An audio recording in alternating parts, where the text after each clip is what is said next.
Example पर।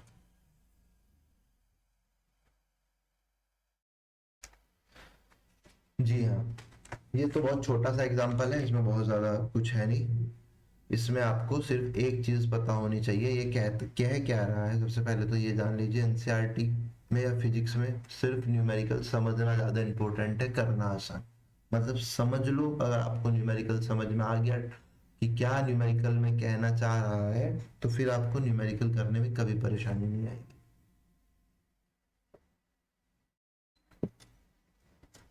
यह है कि एक इलेक्ट्रॉन है, ठीक है, वो नीचे गिर रहा है 1.5 सेंटीमीटर। ये जो डिस्टेंस है बीच की, ये है 1.5 सेंटीमीटर से 1.5 सेंटीमीटर से in uniform electric field of magnitude of, ये जो मैग्नीट्यूड है इलेक्ट्रिक फील्ड का, ई की जो वैल्यू दी हुई है 10 इंटू 10⁴ न्यूटन पर coulomb. The direction of the field is reversed keeping its magnitude unchanged. अब इसने क्या कहा है कि यहाँ पर पॉजिटिव प्लेट्स हैं और यहाँ पर नेगेटिव प्लेट्स हैं, और इसमें हम लोग एक इलेक्ट्रॉन नीचे गिरा रहे हैं, ठीक। और इनके बीच की जो डिस्टेंस है वो 1.5 सेंटीमीटर है और इलेक्ट्रिक फील्ड ही है। तो अब इसने कहा कि पॉजिटिव को ऊपर पहुंचा दो, नेगेटिव को नीचे ले आओ, और अब वहां से प्रोटॉन को गिराओ।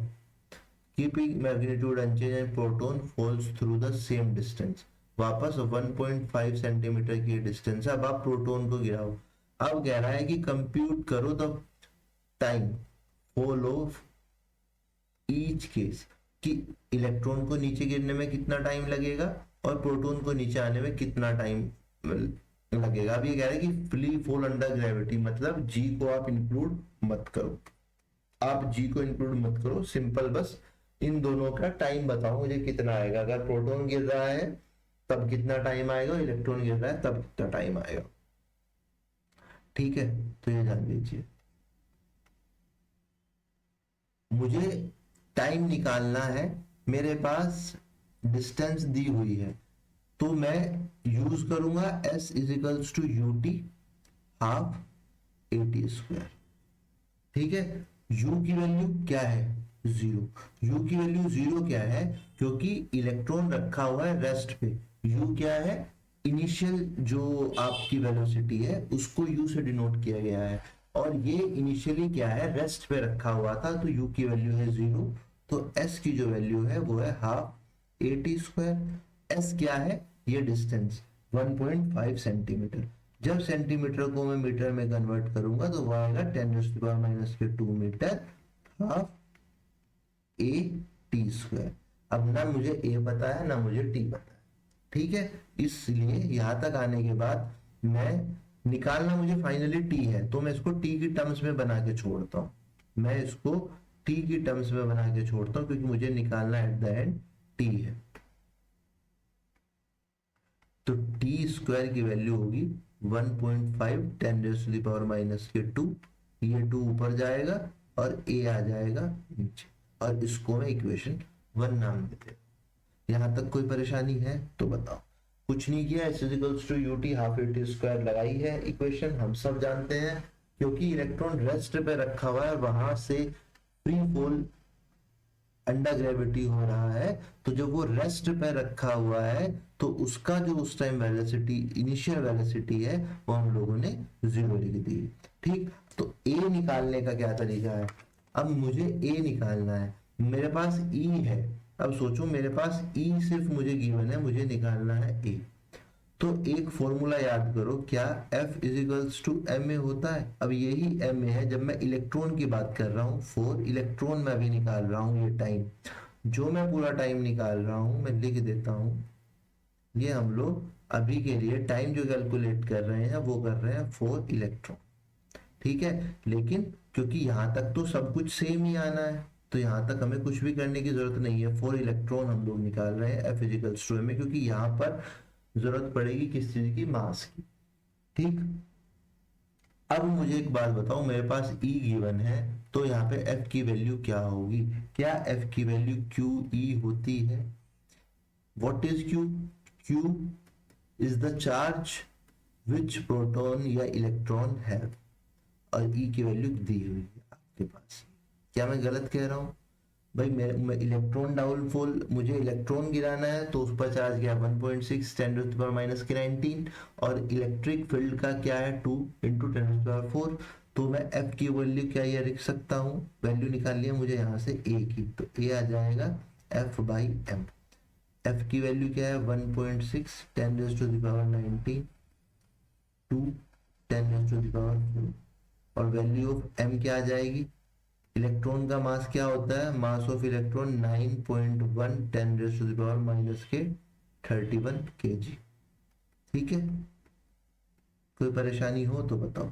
अब मैं इस ए को रख देता हूं इक्वेशन 1 में, मैं कैलकुलेशन साथ ही करूंगा। ठीक है, मैं अब लिख देता हूं आपको, put value of a in equation. तो टी स्क्वायर यहाँ पे था 1.5 10 raise to the power minus के 2 और यहाँ पर 1.6 10 raise to the power 19 2 10 raise to the power 4 9.1 10 raise to the power minus के 31 चला जाएगा ऊपर।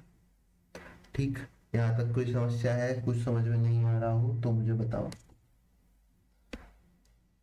ठीक, अब ये 2 से 2 कैंसिल। ठीक, अब मैं लिख देता हूं 1.5 इंटू 9.1 इजी कैलकुलेशन करने के लिए, और यहाँ पर 10 टू द पावर माइनस के 31 माइनस के 2 और प्लस के 19 और माइनस के 4 डिवाइडेड बाय 1.6। यहाँ तक कोई दिक्कत हो तो मुझे बताओ, कोई ऐसी चीज जो आपको समझ में नहीं आ रही हो, क्या हो गया है, क्यों हो गया है, क्या जरूरत थी, क्या जरूरत नहीं थी, क्योंकि सिर्फ मैथमेटिक्स हम लोग यूज कर रहे हैं और कुछ भी हम लोगों ने अब तक नहीं किया है। कोई यहाँ तक किसी को कोई भी परेशानी हो तो मुझे बताओ। ठीक है, चलो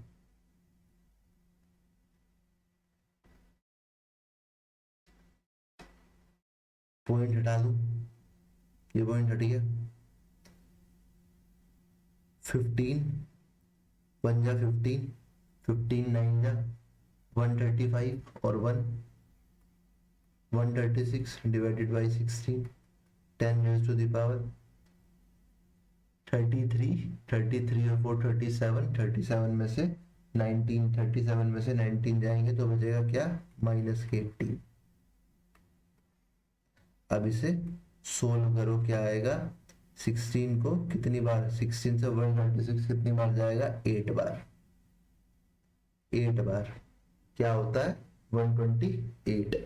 128 बचेगा क्या, बचेगा 16 8 जा होता है 128 ही होता है ना यार, पहले देख लूं मैं भी।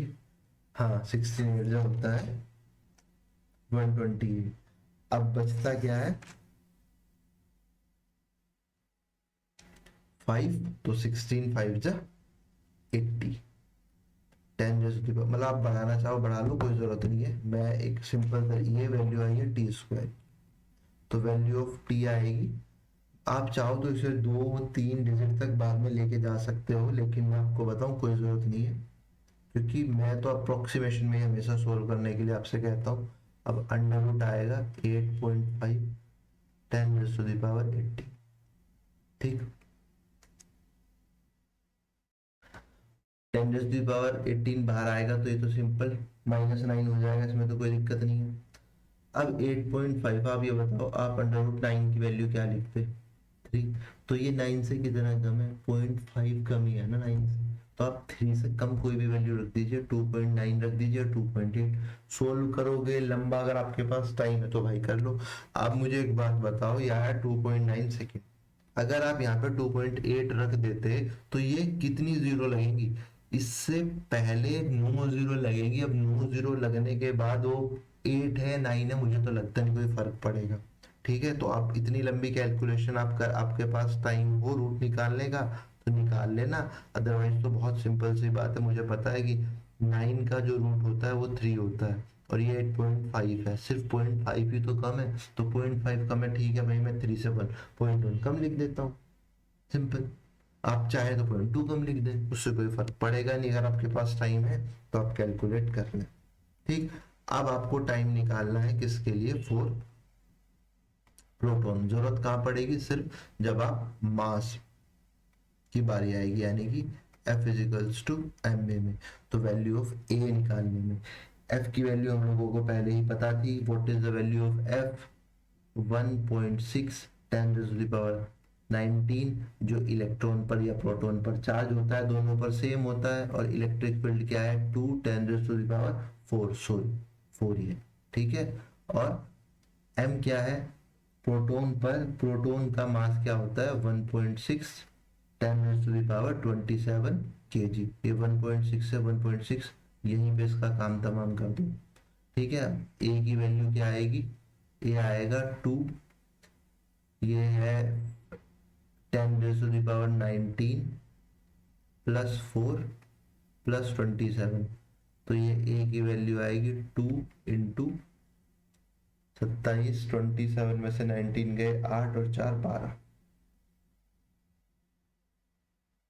ठीक। अब इस a को हम इक्वेशन 1 में पुट कर देंगे, इक्वेशन 1 इसीलिए लिखी थी ताकि इजी हो। Put value of a in equation 1। अब इक्वेशन 1 क्या थी देख लेते हैं हम भी, ये t की value 1.5 into 10⁻⁻2 into 2 t square 1.5 10⁻⁻2 into 2, ठीक, डिवाइडेड बाई a। अब a क्या है, 2 10⁻12, यही थी, 2 से 2 गया तो 1.5 10⁻⁻12 और माइनस हो जाएगा, ये ऊपर जाके हो जाएगा 14, तो वैल्यू ऑफ t, ठीक। अब 1.5 का अंडर रूट क्या होता है बताओ भाई, 2 का अंडर रूट क्या होता है मुझे ये बताओ आप, ये तो सबको वैल्यू ध्यान है, 1.414, ये यही तो वैल्यू होती है। अंडर रूट 2 की वैल्यू क्या होती है, 1.414, तो अंडर रूट 1.5, 0.5 कम है, तो यार यहाँ से भाई 1 तो आएगा ही, यहाँ से कुछ घटा दो, 4 की जगह 3 लिख दो, और क्या करोगे, 1.3 10⁻⁷ सेकेंड, ऐसा यूनिट में सेकेंड टाइम का यूनिट होती है, ये तो पता होगा ना, 1.3 10⁻⁷ सेकेंड प्रोटॉन को लगेगा ऊपर से नीचे आने में। समझ में आया, मतलब ये 2 क्वेश्चंस थे, एक क्वेश्चन में मिला के दिया गया है, करना कुछ नहीं था, बस आपको एक तो जो ध्यान रखने वाली बात है कि अगर वहां पर ये आपका इलेक्ट्रॉन आराम से रखा है, शांति से बैठा है, तो u0 हुआ s equals to ut half a t square से, उसके बाद वहां से आपने t स्क्वायर लिख लिया है, t स्क्वायर की वैल्यू निकल गई है a की टर्म्स में, a की वैल्यू निकल जाएगी f इजिकल्स टू m में से, ठीक है। और f की वैल्यू कैसे निकलेगी, क्योंकि मुझे पता है e की वैल्यू गिवन है, तो f इजिकल्स टू क्या होता है, QE, q क्या है, इलेक्ट्रॉन या प्रोटॉन पर चार्ज, इंटू e, मैंने वो किया, मेरे पास वहां से a की वैल्यू आई, और a की वैल्यू मैंने t स्क्वायर वाले में जो इक्वेशन थी उसमें पुट कर दी, फिर तो मैथ्स से फिजिक्स तो खत्म हो गया है, फिजिक्स का फिजिकल स्टोर में लिखते हैं आपका खत्म हो गया था, फिर तो मैंने कोशिश करी है कि मैं आपको एक एक कैलकुलेशन करता हुआ चलूं, ठीक।